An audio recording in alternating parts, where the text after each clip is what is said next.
Hello everyone and welcome to the second half of Hello Doctor. I'm your host Dr. Jaigirdar, and today we've been talking about cancer. We have our expert guest Dr. Aikash.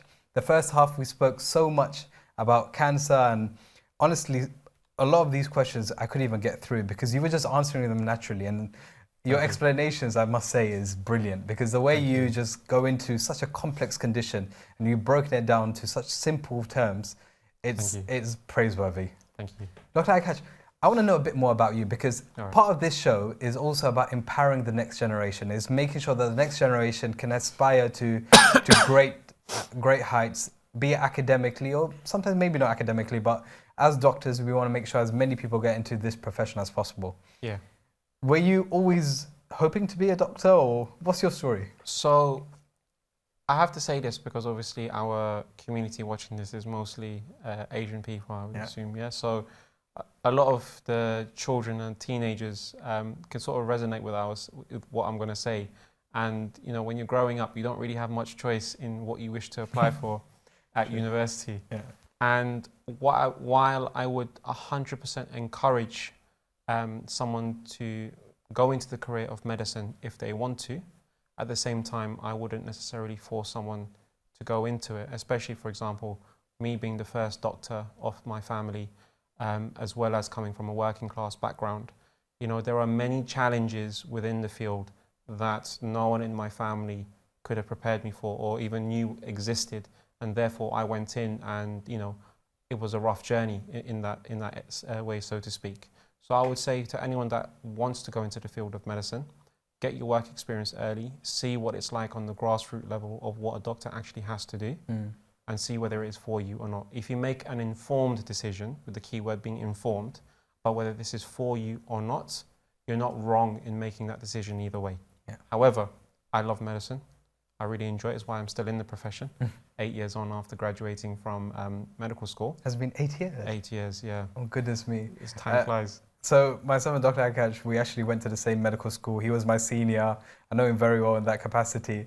But I remember the day you graduated. It's been 8 years. It's been 8 years, yeah. Goodness. So yeah, but for me, what I would say, working in healthcare and working as a doctor, the way I see it very different from every other job that I could be applying for, is that for me to be a good clinician, for me to be a good doctor, I have to be a good human being at the same time. And not many jobs actually require sort of the marriage of these two aspects of being very good clinically, knowledge-wise, hand-eye coordination and dexterity, but then coming across with honesty, sincerity, hard working, you know, making sure that I'm doing the most for my patients every single day, and then going home, you know, satisfied with that. You know, not many careers allow me to be both at the same time, as well as going home knowing that I've actually made a positive difference to my community. Again, so you mentioned some of the challenges of being a doctor. Yeah. I know everyone has their own challenges. I have mine, you have yours. I want to hear yours. What are some of the challenges you went through? So, I mean, the obvious ones being, you know, the amount of studying that needs to take place, difficulty regarding that, the night shifts, the weekends, you know, there have been a lot of weddings that I've missed, for example, because there were shifts that I couldn't swap with colleagues and so on and so forth. It's been a bit tricky sometimes, even, you know, getting Eid day off because of cover in the hospital. But the ones that you could say I was not prepared for was the specializing sort of pathway, because there aren't infinite numbers of training positions to get into every single specialty.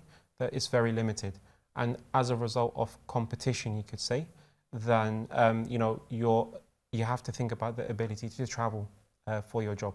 So luckily, I've been very lucky, I've been very fortunate to say that the furthest I've ever traveled for a job has been Kent. You know, but I know, for example, people that I've graduated with from medical school, you know, they graduated, they got the medical degree, but for the first 2 years, they were in Cornwall, for example, because that's just where they were stationed.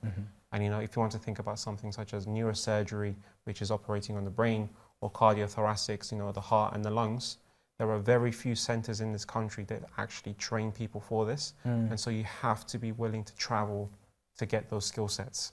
And so this is just something for people to think about, that it's not just you graduate, you go to medical school and you work at your local hospital, or you just work at your local GP, that everybody gets funneled into a national sort of competition application program. Yeah. And then from there, so the sieve happens, and then they decide, who scored the best and who's worthy of their training program. And then after that, it's, who gets priority in choosing where they want to be. And I think if you even have a partner who's a doctor, you could be working in 2 different places altogether. Exactly. Yeah. So in that way, a lot of sacrifices have to be made. And it's just about whether someone is willing to do all of that or whether, someone has other priorities in life. And either choice is not right or wrong. It's just about what the person thinks is best for them.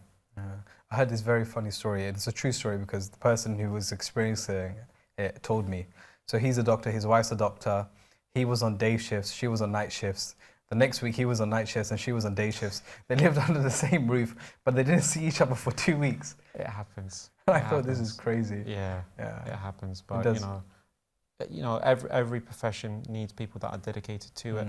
Because if someone in our community has a problem, then there needs to be someone to take care of it. So for example, if everybody was doctors, but your car broke down, there wouldn't be a mechanic. Yeah, true. And if everybody was a mechanic and you started having a lot of chest pain, you were having a heart attack, there would be no doctors to take care of it. Yeah. So the most important thing, I'll probably say when choosing your career pathway, is about what are you taking care of for your own community?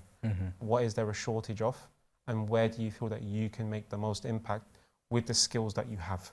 I love that word, impact. So instead of driving for, let's say, materialistic success, you're driving for impact. And when you drive for impact, the success just follows. Yeah, that's what I would say, Because you're prepared to put the hard work in. Exactly. I'm sure your job is never easy, emotionally and physically. The hours you do, sometimes you're starting earlier, finishing a lot later. And those are sometimes unpaid hours. Because we just do it for the goodness of the patient. Emotionally, I can imagine that some of the patients that you see, you're breaking bad news again and again and again. To the point, do you sometimes get scared that you're becoming almost distant from your emotions in that respect, or? I mean, the problem is that when you work within cancer yourself as a field and a profession, the emotional distancing that you have from the sort of profession or from your day-to-day work, one, takes place, and two, every little pain that I get, and I think, oh, is it cancer now? Because obviously I see it so often. But I would say there is a bit of emotional distancing, but what I would rather say is that it's mostly an emotional reservation for scenarios that actually deserve it. Whereas, when you first go through your training, everything is new, and so everything requires a lot of devotion, even from your emotions. But then as you get more experience and you know about what's in your comfort zone, what you're able to quickly deal with, what's a more complicated situation, and then those truly heartbreaking scenarios, then you kind of gear yourself accordingly to be able to cope with those circumstances. I think breaking bad news is a skill, and it's something that you get prepared for it from med school. And I remember once, I think I was in F1 or F2 at the time. I think it was F1, my respiratory rotation. And the doctor, the consultant who went and broke bad news that the patient, who was a mother to 2 kids, had cancer. Yes, it's the worst news that she could possibly hear, but I promise you, I think she heard it from the best person, because the way he broke it down, and he gave her time, and he explained the condition and what the next steps, and I think time was the most important thing, just saying what the bad news is and giving her time to absorb it. And that's why, you hear it sort of in conversations sometimes between doctors, is medicine a science or is it an art? And I'm more inclined towards it being an art, because all my years of training within medicine, what I find is that my decision making is not necessarily based on protocols, but it's based on my gut feeling. There's someone that, their blood tests are normal, everything looks fine, but when you look at the patient from the end of the patient, just something's not right. And then based upon that, you make a decision, and then you find out that what you were concerned about was actually true. And I think at the same time, with a lot of aspects of medicine and being a doctor requires skill sets from every part of your character. It's an art form, because you can get 2 people performing medicine in the same way, but then the satisfaction from the patient is completely different. And it's just about the way information has been conveyed and delivered to them. And that's ultimately what changes patient care and satisfaction. Yeah, exactly. I think it is an art. You're in the field of oncology, so you're in the field of cancer. If you weren't in the field of cancer, what other field would you have gone into? So I would probably say elderly care medicine. Okay. Yeah, and it sounds very different from the field of oncology, but something that I've realized within sort of my training as a doctor, one thing I do enjoy is looking after vulnerable people. Yeah. I admit that that is a very subjective answer, and everybody has their own personal answer to that sort of stance. But for me, I find elderly people, especially in this country, very vulnerable because they're in a physical and sometimes a mental state because of dementia, of being incapable of actually looking after themselves, incapable of actually conveying what their problems are, and the impact it has on them and their families at the same time. Being a doctor, sort of sitting within that field and taking care of all of this is something that I did enjoy, and I have a lot of experience in elderly care medicine, but specifically oncology managed to trump that just from the experience I had while training in those jobs, and that's the reason why I'm in cancer work now. Definitely. I think elderly care is also, elderly patients are some of the most cutest patients, I'll be honest. When you see the old grandma who's sitting there, and I've seen it time and time again, just this week alone, honestly swells up my heart because they are so, like, they're so cute and they're so honest and straightforward. But you mentioned something that we sometimes, dismiss, which is a lot of elderly people do go through depression. They go through mental health issues, but we don't realize it. We don't actually take it as an active part of what's going on with them as we do with maybe the younger patients. Yeah, and I think as well at the same time, when we look at the lifestones that we achieve at this part of our age, we all have friends that are going through the same thing. For example, our close friends and our close family members, siblings and cousins, they're growing up, they're getting grades, whatever they may be at college, they're going to university, they're getting a job, they're getting married, they're having children. Whereas when you get to that sort of age, majority of people that you've known for far longer and have gone through all these milestones with them are now passing away. And that in itself can have a negative impact on that person because sometimes they think that they're just waiting their turn. And so, managing the health problems within that sort of scope, I find it very rewarding. There was a study, and I can't remember the actual title of the study, but the point was they looked at depression within the elderly population, and they saw those who are given a form of work almost, and those who are not. And they found that depression was higher in those who did not have work. Now, I'm not saying go stick your elderly mother or your grandma to work or and force them do forced labor or anything like that. But I'm saying if you give them activities and you give them a purpose, studies have shown that depression rates decrease. And I think as well it's because of isolation. Especially, in our communities, what's great is that sometimes you have multiple generations either in the same house or very close by to one another. And, that's why, a lot of children have very close bonds with their grandparents, sometimes often more than their parents, because their parent has been a disciplinary person in their life, but their grandparent has been that nurturing, kind person that often, takes their sides in the little family bouts. So and I would say these kind of relationships really is a good preventative factor for mental health issues. So would you recommend oncology to other doctors? Yeah, but what I would probably say is, as I was mentioning before, we need people being able to make an impact in different fields. And that's true also within the field of medicine itself. Everybody can't be an oncologist because when I refer someone for an operation for their tumor, I need a surgeon. And so I think it just takes a little bit of sit down and reflection for a medic or a surgeon at that time, or a doctor, I should say, to think about what it is that they actually want from the field, what they're able to provide and what they're willing to provide. And then based upon that, make a choice about what they like. Because when I was in my first year of doctor, so I was an F1, a foundation year 1 doctor, I was working within this field of psychiatry for a good 4 months. And my consultant, he asked me what I wanted to do, and I said, I'm not really sure, just getting a feel of everything at the moment. And he said to me, you know what, Bilal, choosing a specialty is like marriage. It's not the good things you like, but it's also the bad things that you can live with. And I think, generally speaking, that's a very important factor when to take into consideration, because I can love, for example, neurosurgery. But am I willing to go through the very difficult competition ratio and as well the nights and so on and so forth that are required from it? Some people would say yes, some people would say no. And so it's about really what you're able to actually give to the profession itself. That is a major influencing factor in decisions about career.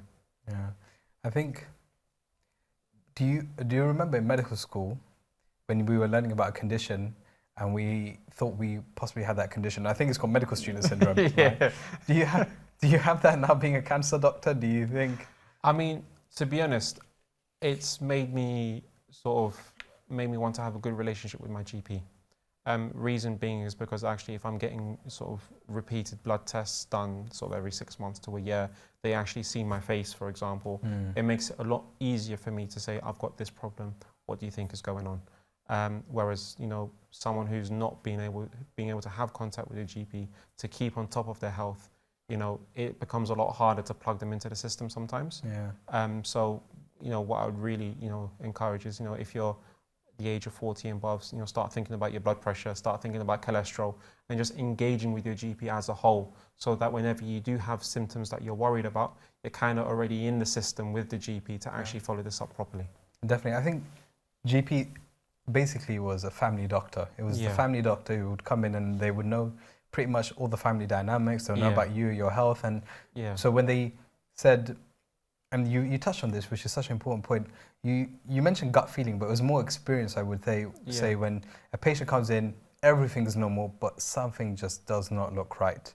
And that's what a GP can do essentially as well, because they've seen this patient again and again, and then the experience of knowing that person, they could say, yes, the blood tests and blood pressure and all the other obs are all normal, but something doesn't look right. So I think that's, you know, beautiful advice. Get engaged with your GP because that service is available. Exactly. It is hard to get an appointment, granted. I mean, and also me being a doctor doesn't give me any greater rights to get access to the GP. I still have to wait, you know, however long it takes to get an appointment. But you know, perseverance is important. Definitely. I did my GP rotation, so I know how busy they are. But once I had to call the GP and I was on the call and I was like, what's taking them so long? you forget yourself. Yeah, as a doctor, you forget yourself. Let's go back to talking about you yourself. So you mentioned that you would recommend this field to others, but given, you know, the circumstances, of course. But what was one of the most interesting cases you faced in the field? Okay, so the reason why I find oncology interesting, as well as, you know, obviously the human aspects of it, is that you really have to be on your toes in your skill set, because a lot can go wrong because you're managing the cancer. Sometimes when they come into hospital, they're either having a complication of their cancer itself or the treatment that you've given, as well as their normal existing medical problems. So you really have to be on your toes. And so I was working as an oncology senior house officer, so SHO in abbreviating it. And we had one patient overnight that had lung cancer, but then started to have chest tightness. And so we scanned this patient overnight because, you know, the blood pressure was dropping, the heart rate was going up. And actually what we found was a tumor from their lung was spreading into the lining of their heart and was creating fluid. And this fluid that was also mixed in with blood was filling up so much that it was actually compressing the heart and actually caused it to stop. And so this was what we call a cardiac arrest situation. And then so we had to obviously perform the emergency protocol of chest compressions and the other parts of the algorithm. But then as well, we had to get the cardiothoracic surgeons, so the surgeons for the heart, to put in an emergency drain into the heart to actually drain it. And we were able to restore a heartbeat afterwards. That is a pretty interesting case. Is the patient okay afterwards? Or? Yeah, they were okay. But what they have is a permanent sort of slit in the lining so that doesn't happen again. You know how modern medicine has changed is phenomenal. Like, you can't keep up with the guidelines because things are coming in and it's changing up the entire game of medicine. Definitely. You know, Ibn Sina, who was the father of modern medicine, what he broke down and to what it is now. Exactly. Is incredible, and it keeps on changing because of technology.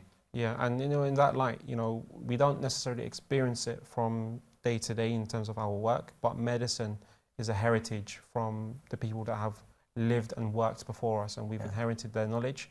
We're practicing it, and then we're giving it to, you know, future medical students and training doctors as well. So I see myself as a link in that chain within the field of oncology now. Another beautiful analogy. Quickly going back onto cancer because our time is a bit short. Is cancer contagious? No. Yeah, but what I would say is that for patients receiving chemotherapy or treatments that are affecting their immune system in order to treat their cancer is to not necessarily be in contact with someone that's unwell at the time. Because your immune system is suppressed, you're at risk of not only catching infections, whether it be viral or bacterial or fungal, but because you don't have the immune system at that point in time to fight it, the reaction to this infection can be a lot more severe and life-threatening. So what could be mild in myself and yourself may actually be sort of life-threatening to a cancer patient that's on treatment. Okay. And just quickly touching on the different treatments for cancer. Fine. So bringing it back to the first part of our conversation before the break about the pathway of a patient. So we've got the staging, 1, 2, 3, 4, has it spread anywhere else? And then this really determines what happens to the patient. Yeah. And so we say that the single most curative outcome for a patient is surgery. But for a patient to be a candidate for that, to be eligible for this kind of treatment, the tumor has to be very small and contained and not necessarily spread any parts of the body. Yeah. Because if I've got stomach cancer and it's spread to my lung and it's spread to my brain, if I take out the stomach cancer via surgery, I've still got cancer remaining. Yeah. And that will still spread everywhere else. So if it's very localized and very contained to a small area, then that can be taken out surgically. Yeah. What happens then is, the surgery takes out the cancer that you can see with your naked eye, but it doesn't necessarily deal with what is microscopic and very sort of small on the molecular level. And so that's why you have chemotherapy. And so chemotherapy is treatment that kills cancer cells, unfortunately sometimes kills your natural human cells as well as a side effect, but it gets rid of what is not visible to the eye that could be cancer anywhere else in the body. So it's a chemical? So it's a chemical. Yeah. Some cancer treatments are in the form of tablets. Some of them are in the form of injections or infusions. You could say it runs over a few hours in a day. Okay. Yeah. And then so you got surgery, chemotherapy, I think there's radiotherapy. So there's radiotherapy, which is what I'm hoping to also specialize in. Yeah. So essentially it's high dose X-ray beams. So we say radiotherapy, it sounds fancy. You're not going to glow green and turn into the Hulk or anything like that. Yeah. But for example, if you've ever been unwell and you had a chest X-ray, you get radiation X-ray beams that fire through the lungs to light up an image, for example. Yeah. What radiotherapy is an extremely high dose of a version of this, basically. And what it's known to do actually is essentially when it's fired directly at the tumor, it breaks down the tumor cells. Oh, interesting. Yeah. So there are many functions of radiotherapy. Radiotherapy in and of itself can be curative of certain types of cancer, such as prostate cancer, depending on the staging again. Or sometimes we can use it in what we call the palliative, whereas, for example, the cancer is not curable, but we want to relieve them of symptoms. So, for example, we have a lot of cancers that spread to the back and causing compression of the nerves, and they can't move their legs as much. And so they have a lot of back pain because of the tumor being in the bones and touching upon the nerves. And what the radiotherapy can do, if it's fired at the back, can shrink the tumor cells and decrease that compression on the nerves, therefore providing some recovery to mobility and also decrease in pain. Fantastic note to end with. I think you summed up cancer so well for us. There's so many questions I still wanted to ask you. Unfortunately, this is all the time we had today. No, that's fine. It's been a pleasure to be on here. Thank you. Inshallah, we can bring you back on. Inshallah. And we can finish the rest of the questions, because I'm sure myself, definitely, I've thoroughly enjoyed speaking to you and to the audience. Thank you today for joining in. Sorry, this is all the time we have today. Thank you, Dr. Aikash, for coming in, and I'll see you in another episode of Hello, Doctor.